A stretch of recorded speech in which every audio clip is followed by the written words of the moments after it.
Dan inilah ikatan iman yang akan menyatukan kita kembali kepada saudara dan saudari kita dan juga kepada masyarakat yang berbilang kaum. Usaha bersama yang telah kita lakukan sejak beberapa tahun yang lalu mungkin menimbulkan tanggapan yang salah. Kebimbangan, keraguan dan persoalan daripada mereka ini seringkali menjadi isu-isu semasa.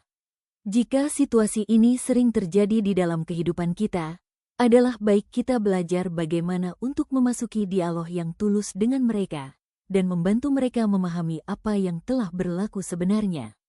Keadaan seperti ini boleh terjadi di mana-mana terutama sekali kepada pemimpin tempatan masyarakat kita. Saya mahu agar kita semua meneladani cara dan usaha pemimpin tempatan kita masing-masing, bagaimana mereka telah menjadi seorang pemimpin demi kebaikan kita semua. Marilah kita melihat kembali elemen utama bagi setiap pesta kamatan ini diadakan. Apa yang membuat saya gembira adalah usaha mempromosikan budaya tradisi dan keunikan Kadasan Dusun di Sabah adalah dilakukan secara aktif dan berterusan melalui pelbagai platform untuk mengekalkan warisan etnik terbesar di negeri Sabah. Keunikan ini merangkumi aspek pakaian tradisional, tarian, musik, dan perayaan yang kaya dengan adat resam, dan juga museum dan perpustakaan Koisaan di Hongkot Koisaan KDCA, Koisaan Museum and Library, Museum dan Perpustakaan Koisaan dilancarkan di Hongkot Koisaan pada tanggal 21 April tahun 2026 sebagai langkah memperkukuh pemeliharaan warisan sosio-budaya masyarakat Kadasan Dusun. Huguan Xiao Tan Sri Joseph Pairin Kitingan yang meresmikan pelancaran tersebut, Penampang, tanggal 21 April tahun 2026, Selasa. Selain itu, perayaan dan festival kebudayaan di Sabah, kesenian dan warisan tradisional, busana tradisional, dan juga makanan dan minuman merupakan keunikan dan warisan etnik yang ada di negeri Sabah. Pesta Kamatan pada tahun ini merupakan platform utama untuk mempromosikan warisan, budaya, dan kesyukuran terhadap hasil tuayan. Dan pertandingan unduk ngadau yaitu pertandingan Ratu Cantik adalah kebudayaan yang menonjolkan kecantikan, kebijaksanaan, dan pakaian tradisional Kadasan Dusun.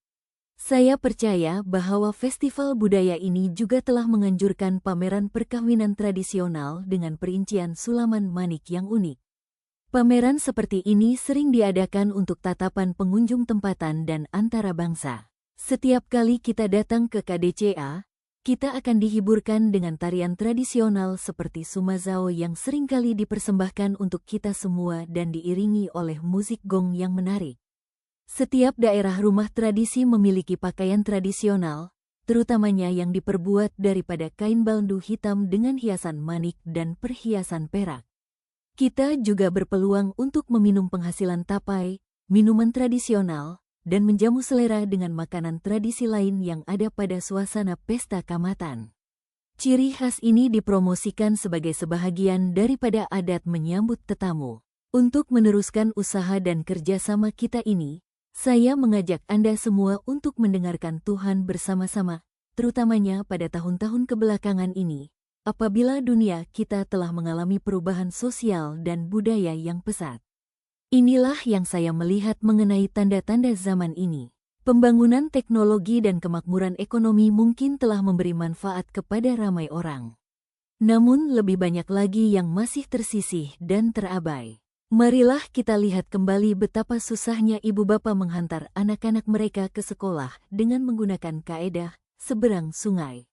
Dan sementara globalisasi yang cenderung untuk meratakan perbezaan telah menyumbang kepada pengguguran nilai-nilai tradisional dan melemahkan etika dan kehidupan sosial, yang baru-baru ini telah menyaksikan rasa takut yang semakin meningkat di dunia ini. Peristiwa ini membawa kepada sikap penolakan dan kebencian di antara pemimpin dan masyarakat. Apa yang saya maksudkan di sini adalah perang yang telah terjadi baru-baru ini. Semoga pada tahun ini kita saling membantu untuk tidak tunduk kepada godaan budaya kebencian dan budaya individualisme. Bersama-sama dengan saudara-saudari kita dan di mana juga kita berada, kita perlu mendengar sekali lagi kepada Tuhan supaya hati kita tidak menjadi lemah. Kita perlu membiarkan hati kita dihangatkan oleh kuasa Roh Kudus. Apabila hati kita tenang dan damai, kepercayaan dan persahabatan akan berkembang, persaudaraan dan sokongan terhadap solidarity akan terjalin kembali. Perang akan berakhir dan manusia akan memberi kesaksian tentang Tuhan yang bangkit melalui kata-kata dan kehidupan mereka. Saya cukup yakin bahwa perpaduan dan keharmonian yang kita cari itu ada di setiap peristiwa kehidupan manusiawi. Ini adalah masa yang sesuai untuk kita semua mengimbas kembali tema dan pesta Kaamatan yang telah berlalu. Adalah penting untuk mengakui langkah besar yang dicapai dalam perjalanan ini, meskipun terdapat kesukaran dan kekurangan yang ketara.